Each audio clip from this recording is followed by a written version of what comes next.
DrYasapa. We're going to switch gears, y'all. We completed Aries. That was nine videos, okay? That was a 9-video series on Aries, coming out of this book right here. All right, y'all. Now, inside of this book, there's like a bonus. So I'm going to share it with you. Must have knowledge. Must have knowledge. I wasn't going to do it, but since we covered Aries and we completed Aries, and March is Aries. March is the natural New Year. So for us, the New Year's begins March 19th, 21st, 22nd. I don't know exactly when it is, but this is when the Moors, no matter what family, no matter what nation you are from, this is when you are supposed to begin your new year, springtime. All right? Now, I am in Vietnam. They are on the Lunar New Year. So they began their New Year back sometime in January. All right? So let's get started. I'm not going to start just yet at the beginning of this book. This book is inserted. All you got to do to get this book is download the free PDF that we're working with, that we've been working with in this video series. All right, that looks really plain. Let me do it again. All right. It looks like my image is reversed, but I'll have to go back and check it. But anyway, you'll get that book inside of here. You know what, y'all? It looks like my image. Y'all, let me know. Is the image reversed? I don't know what's happening, y'all. But anyway, let's get through it. Let's begin. So we're going to begin on page. Let me get us to the page I want to start on.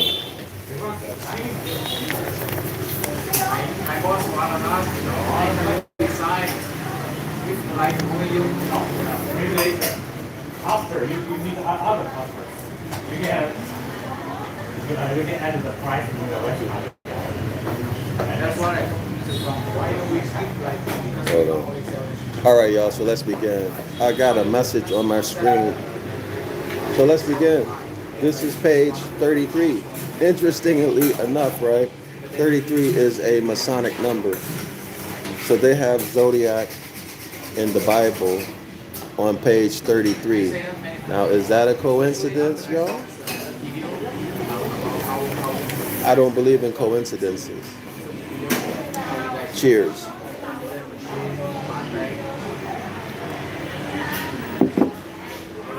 So let's begin.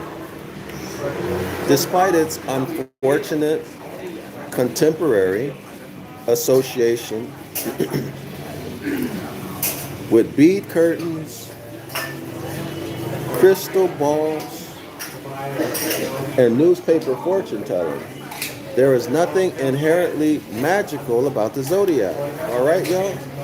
So those of you who think that the zodiac is some type of wicked, evil, magical stuff, it's not that at all. Even though that's what you've been presented with. Okay, that's what you're familiar with, but that is not the zodiac. Okay, so when I talk about the zodiac, that's not what I'm talking about. And neither is it what the scholar here is talking about. And the Devil's Pulpit author, Robert Taylor, that is not what he's talking about. This is the science of the zodiac, okay? No magic and witchcraft and all of that. So let's continue.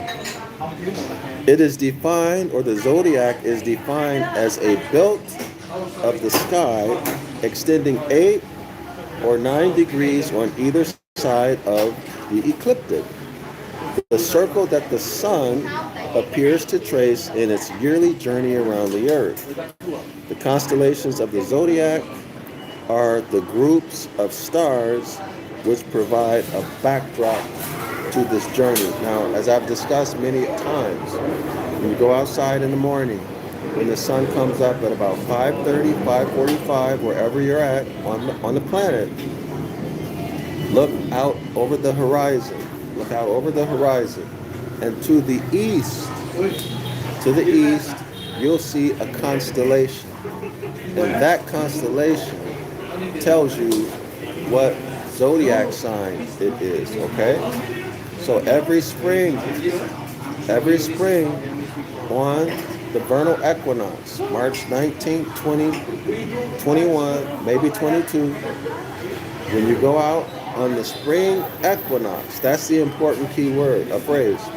On and only on the spring equinox, you go out, look over the horizon to the east, you'll see the zodiac, the age of the zodiac that we're in. So if we are in the Pisces zodiac sign right now, or the Pisces age, Piscean age, when you go out at 5:30, 5:04 in the morning when the sun is coming up, look over toward the east on the horizon, and you'll see the constellation called Pisces, which is the two fish. It's only there on the equinox, the vernal equinox, okay, guys? That's the point. So let's continue. So we say, when we say that the sun is in the constellation Aries, for example, the group of stars which provide a backdrop to this journey. So Aries is one constellation, one choice, one congregation. All right, one group of one congregation made up of a number of stars. Y'all got that? So constellations are made up of individual stars. Okay? Constellations are made up of individual stars. And those stars that are in a circular belt around the orbit of the sun, these are called the 12 zodiac signs, constellations. 48 total constellations. 12 of those constellations are the zodiac, and they form a circle around the orbit of the sun. Okay, clear? All right. Let's continue. So when we say that the sun is in the constellation Aries, for example, we mean that the stars of the constellation Aries are in the background at this particular stage in the sun's annual cycle. I hope it's clear. The Hebrews called the zodiac Mazzaroth. Now let me show y'all. So for y'all super fine apostles, y'all super fine Hebrew Israelites.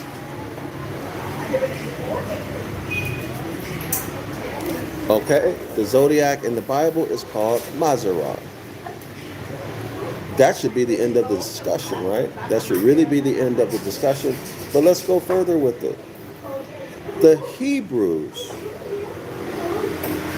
called the zodiac Mazzaroth, a word which means separated, divided. The singular word for Mazzaroth is Mazzal, M-A-Z-Z-A-L. Mazzal denoting an individual constellation. Now, a constellation is made up of many stars. An individual constellation is made up of many stars. So Mazzal denotes or refers to one constellation. Okay? Mazzaroth refers to the entire 12 constellations, or the entire 12, all 12 of the zodiac signs. Okay, now let's get into it further. Chapter 9 of the book of Job mentions, quote, the bear, Orion, the Pleiades, and the constellations of the south. This is verse 9. The bear, Arish in Hebrew. Let me repeat that. It always seems like when I go live, everything gets louder.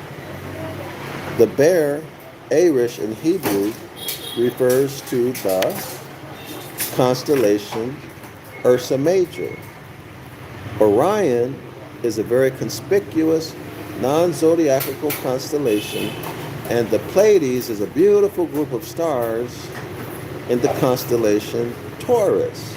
So the Pleiades are in Taurus. Later in Job we read, now this is coming from Job chapter 38, verse 31 through 33. Interesting numbers, right? Why is the 33 in there? Okay, now y'all should know that this numbering system was not in the original documents. Chapter verse was not in the original document. It was added. But here we see 33, 31 through 33. So here we go. Can you bind the beautiful Pleiades? Can you loose the cords of Orion?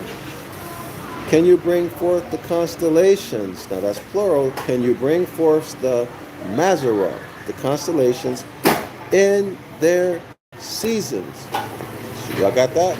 Now, Job is acknowledging that the constellations signal what season it is. That's what it is. So there's no magic or witchcraft associated with that.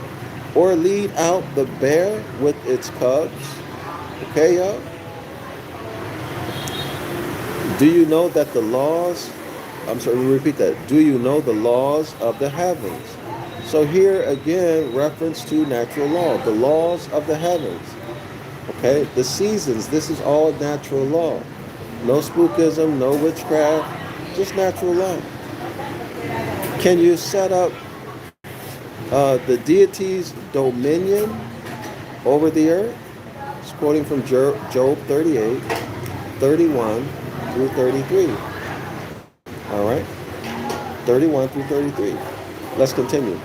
Even though the expression, quote unquote, laws of the heavens, does seem to reflect a paranatural use of the word heaven, of the type described by Dobin, we cannot assume from this passage an endorsement of astrology by the author of the book of Job. However, we can deduce from the passages like this that nowhere in the Bible is there any censure of the zodiac itself. Cease writes. So, this author is saying that nowhere in the Bible does it say you should not learn and understand or even use the zodiac. That's what he just said. See, the zodiac is not censored in the Bible. This is black coffee with honey.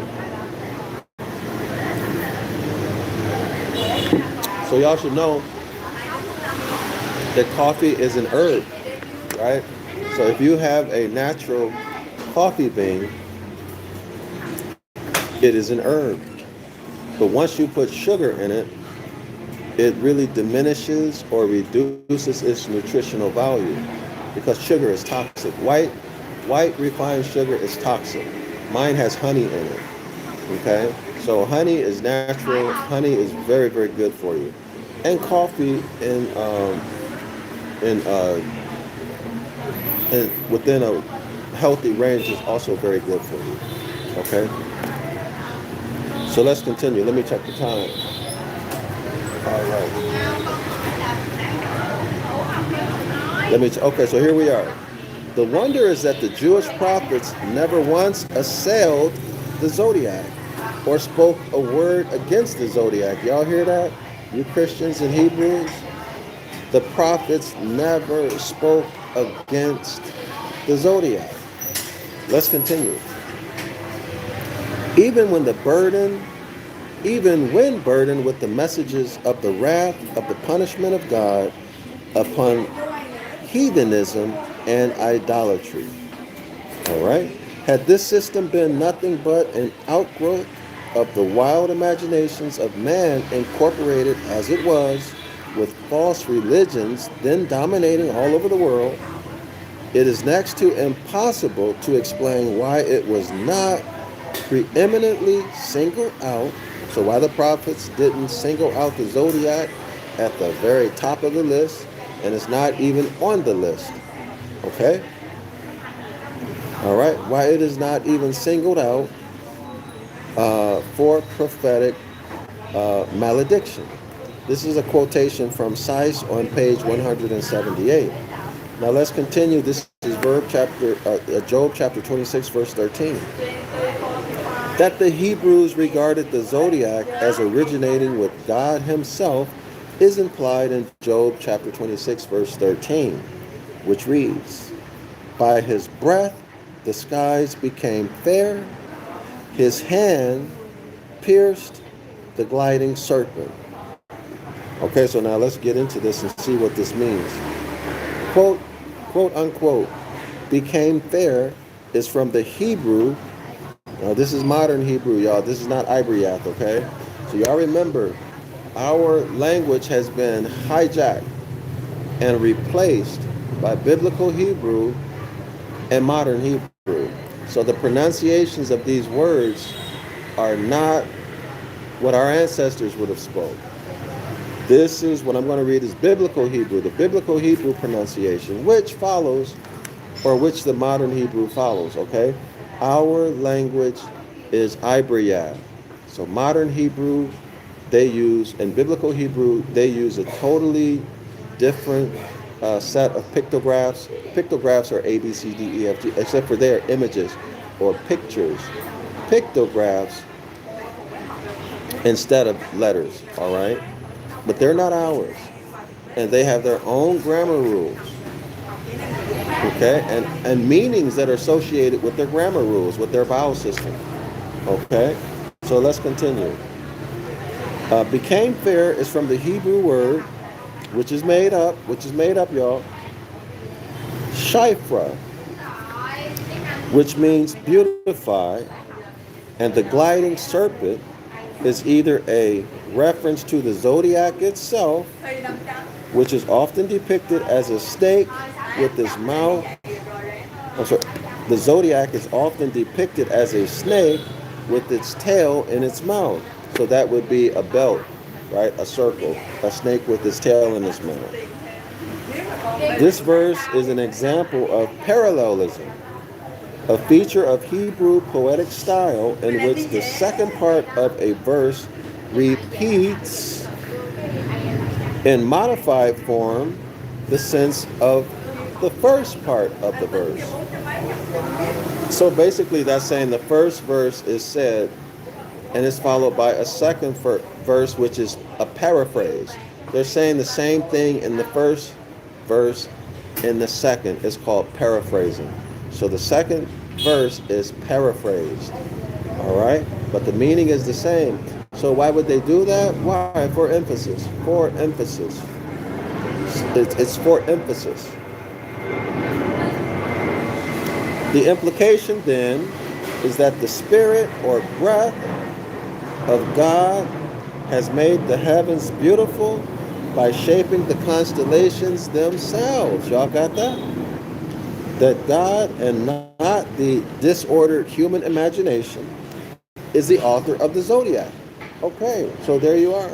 Okay, according to this author and his understanding of that verse, Job 26:13, what he's saying is that God, whoever you figure that to be, created the zodiac. And it wasn't man and man's imagination. Okay? That's what he's saying. This is on page 34. This sentiment is repeated in Psalms 147, where we read that God determines the number of stars and calls them each by name. This is verse 4. All right, I gotta bounce in a minute. So what's the point here? A lot of you religionists, you good Christians and good Christian Hebrew Israelites and Maybe even some of y'all Torah only Hebrew Israelites. A lot of y'all are saying, oh, well, the Tetragrammaton or whoever it is that you worship made the stars, and the Bible is just saying that he made the stars, right? But the fact is, it's talking about those 12 constellations that are called the Zodiac. That's the fact. It's talking about the Zodiac. What is the Zodiac? 12 constellations. 12 constellations situated around the sun's orbit.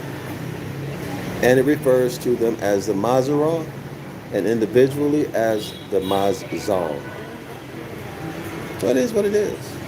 All right? And it says that the deity created them. Okay? I just went through it. I'm not going to read through it again. But there's more to this. We're going to go through the entire book, The Forgotten Language of the Stars. So this is a very short video. All right, so I'm going to wrap it up here. Y'all, if y'all want to support my project to write the book of the law back into Ibaryath, right now it's in Biblical Hebrew, which is not ours.